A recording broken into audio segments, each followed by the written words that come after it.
está oficialmente aberta. Hoje, dia 19 de maio de 2026. Você está no canal Cuesta Verde, jornalismo de verdade. Você gostaria de ter um bar? Sim, de ser o dono de um boteco? Ou para você que já é do ramo, apenas mudar de endereço? Talvez adquirir mais um estabelecimento gastronômico para o seu império? Bem, o Naldo's Bar está à venda. Sim, o meu amigo Naldo quer se aposentar e por isso está vendendo o seu bar. Bar que fica em um ponto privilegiado, na divisa entre Santos e São Vicente, junto aos tambores. Com um detalhe, por se tratar de um estabelecimento tradicional, você estará adquirindo mais do que um bar, estará adquirindo uma história. Logo, entre em contato com o Cuesta que eu faço o meio de campo entre você e o Naldo, ou vá diretamente lá, sendo que o contato do Cuesta e o endereço do Naldo's Bar estão na descrição, sim. Vamos lá, porque é hora de empreender, sim. Você quer salvar esse mundo, você quer tornar este mundo um local muito melhor? Se torne um empreendedor e distribua prosperidade entre as pessoas, sim. Dito isto, livro de oração em mãos. Quem não tiver, mãos em posição de prece, muito respeito, que respeito é bom e a divindade gosta, página 70, oração ao Senhor. Ó Senhor, é o Cantare, fonte de todas as luzes, de todas as forças, de todas as sabedorias, de todos os amores. Dai-nos a luz, dai-nos a força, dai-nos a sabedoria, dai-nos o amor. Ó Senhor, nosso Pai, protegei a terra, planeta, do amor. Protegei-nos de todos os males. Dai-nos o futuro. Ó Senhor, muito obrigado por nos dar a luz. Agradecemos de coração.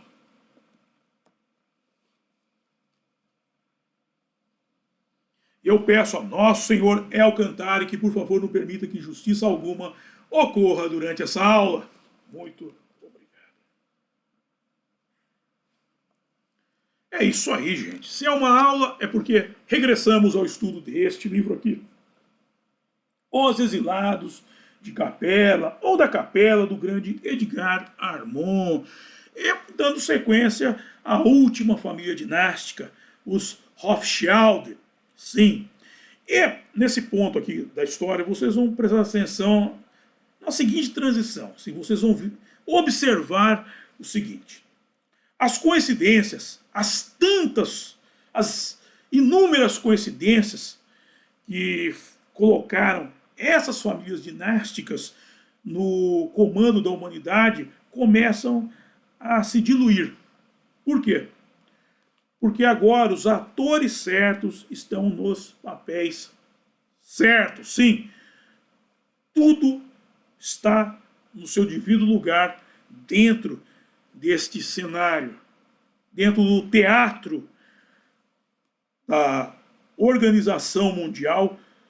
Tudo agora está correto, então não tem necessidade mais de surpresas, de coincidências. Mas vamos ao texto de hoje e conversaremos mais durante ele.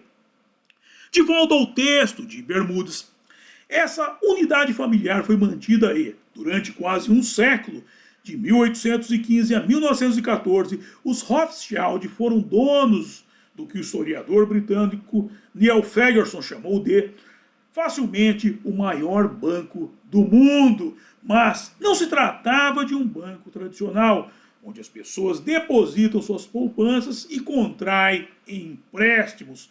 E sim, algo mais parecido com um banco de investimentos, focado em empréstimos governamentais e venda de títulos. Na década de 1820, os Rothschilds dominavam as finanças europeias, desenvolvendo quase sozinhos o que se chama de mercado internacional de títulos. Observa Mick Rothschild em seu livro Lasers Espaciais Judaicos, os Rothschilds e 200 anos de teorias da conspiração. Nota, o título, cujo nome é título público, é um dinheiro que o banco empresta para o governo em troca de uma rentabilidade futura. Quando se diz rentabilidade futura, ouça juros. Ou seja, quando o governo se endivida, quem paga a conta é o povo, porque não existe um ser chamado governo.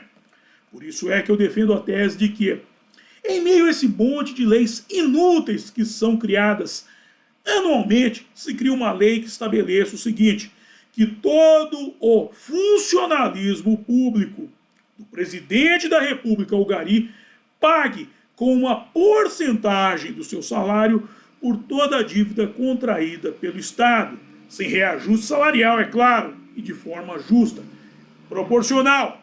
Tira-se 20% do salário do presidente e 20% do salário do Gari.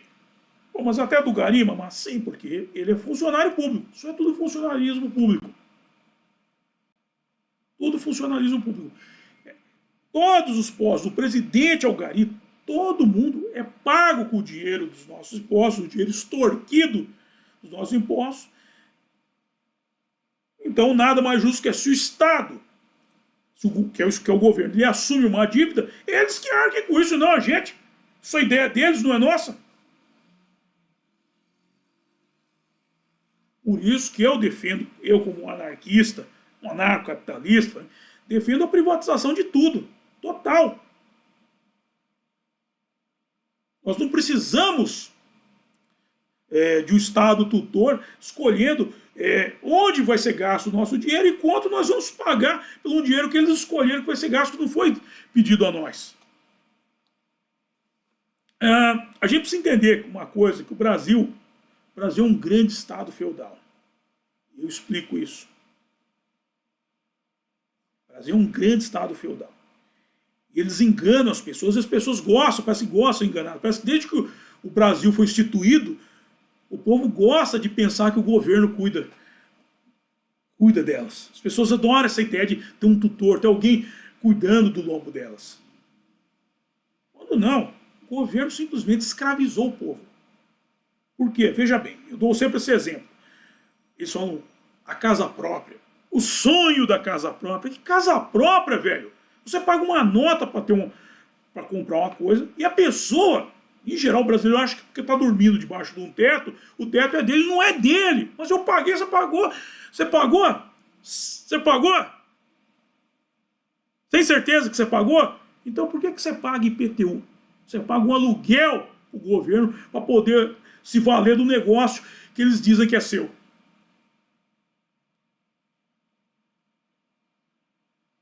Eu comprei. É meu. É meu. É que nem essa caneca aqui, ó. Eu comprei essa caneca, ela é minha. Aí o que o governo faz? A mesma coisa. Imagina que é o seguinte, essa caneca é minha. Imagina que eu pagasse um imposto pro governo toda vez que eu desse um gole nela. Tomei um gole, imposto. É isso. Caneca é minha, eu não tenho que pagar por ela. Então, e essa questão, por exemplo, do IPTU vai acabar o dia que o povo se insurgir contra isso. Isso não precisa de político.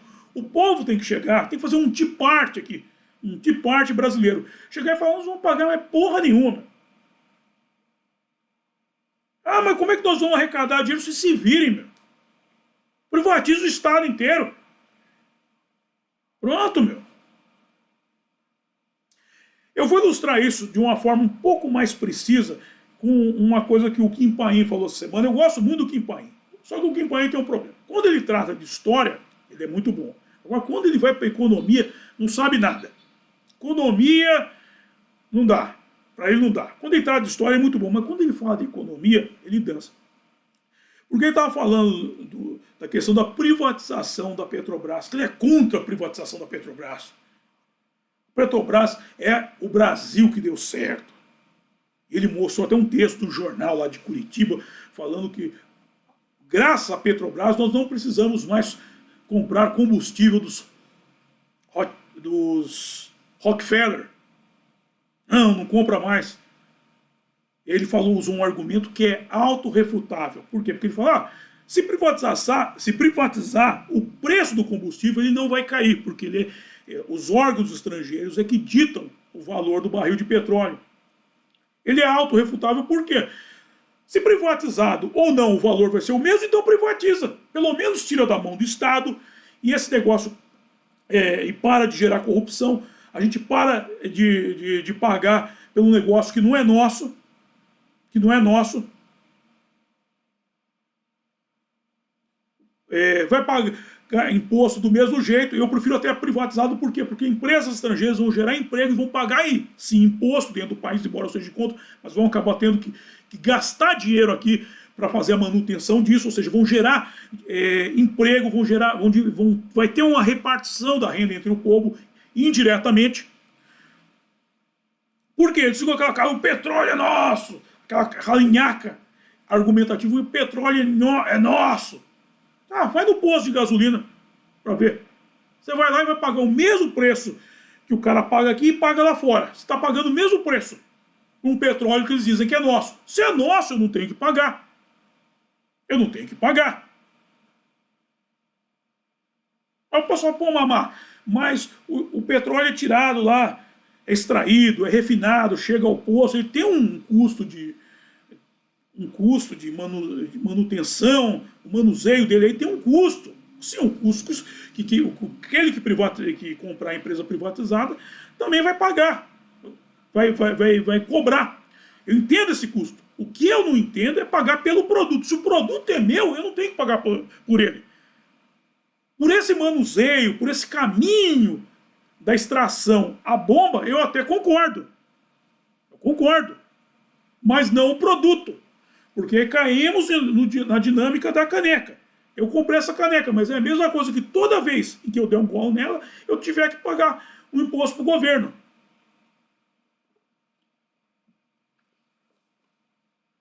Não funciona. O pai falou, Petrobras é o Brasil que deu certo. Petrobras não é Brasil que deu certo, nada. É exploração dos recursos do país que deu certo. E o povo continua não recebendo nada por isso.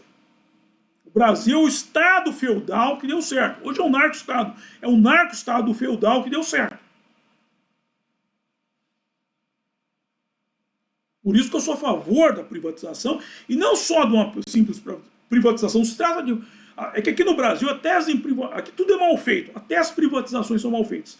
Porque, por exemplo, a Petrobras tinha que ser dividida em 3, 4 empresas para você ter concorrência.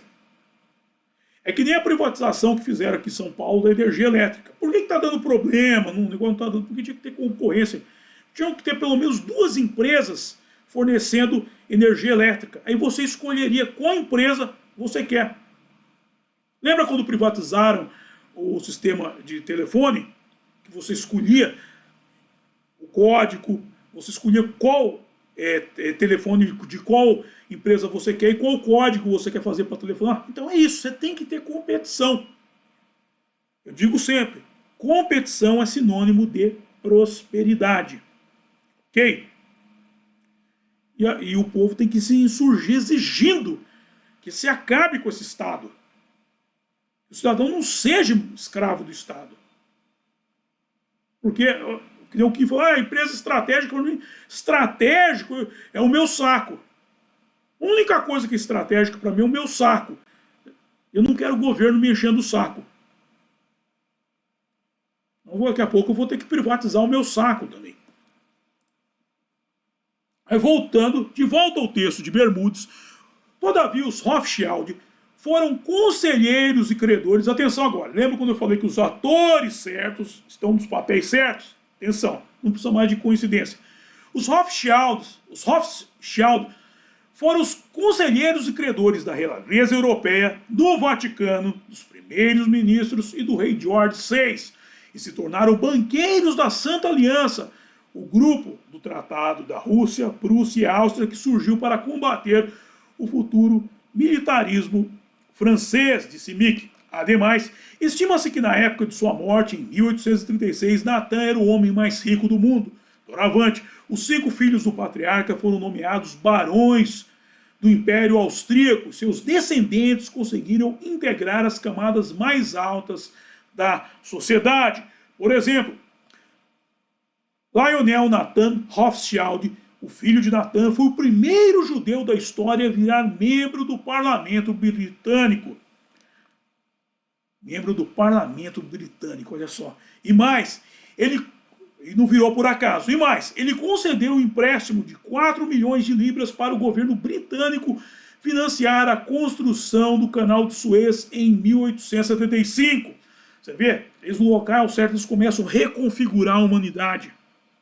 Ademais, seu primo Mayer Alphonse de Rothschild, da ala francesa da família, chefiou a aliança de bancos que possibilitou 2 grandes empréstimos de que o governo francês precisava para pagar as reparações exigidas na década de 1870 após a derrota na Guerra Franco-Prussiana, o que facilitou a retirada das tropas estrangeiras que se encontravam na França e garantiu a permanência do presidente Alphonse Thiers no poder. Segundo a Enciclopédia Britânica, Alphonse Thiers, em agosto de 1871, tornou-se presidente da República, pois acreditava que a França poderia ser unificada sob uma república conservadora. Assim, aqui está a gênese do conservadorismo. Nota, para o melhor entendimento, assista a live Conservadorismo, cujo link está na descrição.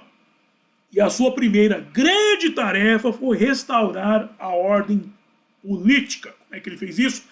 Ademais, em parceria com os alemães, ele usou tropas de forma implacável para derrotar a insurreição de Paris, conhecido como a Comuna, destruindo assim por muitos anos a força dos socialistas franceses. Sim, aqui no Brasil nós estamos tendo um problema agora muito sério em relação ao conservadorismo. Por quê? Porque as pessoas não estão entendendo o conceito do conservadorismo.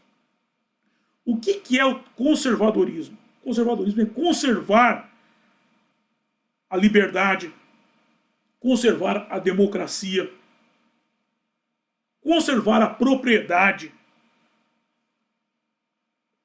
Ou seja, é conter o avanço esquerdista. Porque o esquerdismo, o que eles querem? Eles querem implantar um fascismo. O fascismo é o Estado totalitário sobre o cidadão. Claro, eles fazem um fascismo meio frosô, porque na verdade é uma internacional, um fascismo com viés internacional, tanto é que eles cantam internacional socialista. Claro, o sonho deles é um governo mundial, um governo totalitário, mundial, de tudo está sob o jugo do Estado. Essa é a ideia deles. Como eles não chegam nisso, eles fazem o quê? Governos regionais. Isso é o que é o fascismo.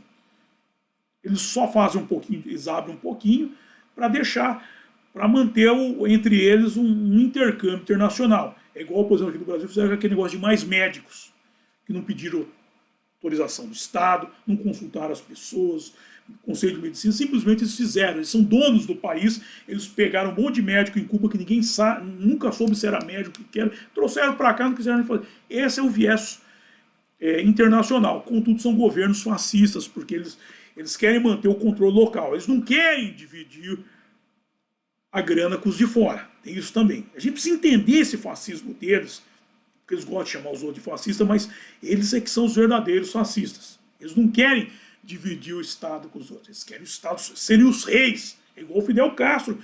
Foi por muitos anos o rei de Cuba. A família dele mandou lá. Mas por que ele não abriu Cuba para o mundo? Não. Ele só abriu um pouquinho para receber o quê?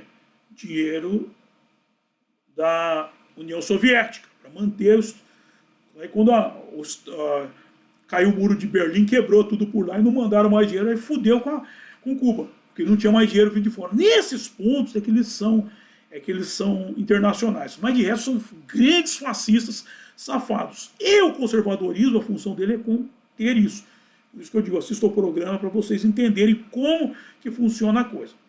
E os Rothschild financiaram tudo isso. Mamá, quer dizer que o conservadorismo também tem a mão desses controladores? Sim, por isso que eu falo. Nós estamos na base da pirâmide. Nós não temos controle de nada. Nós somos escravos deles. Eles escolhem como vai ser o socialismo, eles escolhem como será o conservadorismo, eles escolhem a função do capitalismo. Na China criaram um capitalismo chinês. É o capitalismo mais aberto do mundo. Mais do que nos Estados Unidos, porque, por exemplo, nos Estados Unidos você tem lei de propriedade intelectual, na China não. Então, veja o funcionamento da coisa, como eles vão controlando o mundo e reconfigurando o mundo dentro dos interesses deles. Por isso eu sou a favor de uma insurreição. A gente precisa acabar com esse negócio de Estado. O mundo não precisa de um governo mundial, o mundo precisa de uma liberdade mundial, em que as pessoas vão ter os seus... Eu possa falar a língua que eu quero, eu possa negociar com a moeda que eu quero, morar onde eu quiser, sem precisar. É aquela música do John Lennon, Imagine, não precisa de país, não precisa de governo, não precisa de fronteiras, não precisa de passaporte. Se eu quiser amanhã para o Alasca eu vou, não preciso de autorização de governo nenhum. Se eu quiser voltar do Alasca para o Brasil eu volto, se eu quiser ir para a Argentina eu vou, não preciso de governo nenhum. Esse é o ideal, mas não é o que eles querem, porque por isso que eles são os controladores da humanidade. E por aqui encerramos a aula de hoje. Bem, e vamos para a hora de passar o chapéu, que é a hora que eu mais gosto, é a hora que vocês mais gostam também, que é a hora em que eu ganho uma graninha, se vocês precisam financiar o Cuesta. E só um detalhe, você viu que os Rothschild, como é que eles reconfiguraram o mundo? Financiando postos estratégicos. Por isso que eu falo sempre, aqui no Brasil, para derrubar esse estado feudal em que a gente vive, os grandes milionários tinham que investir nas mídias conservadoras. Por quê? Porque aí nós, usando o que eles têm a ferramenta, nós temos o poder, a capacidade de influência, a capacidade de influenciar as pessoas. Nós dominamos esse poder, o poder da retórica, nós dominamos isso. Nós somos bons contadores de história. Nós elegemos o Bolsonaro.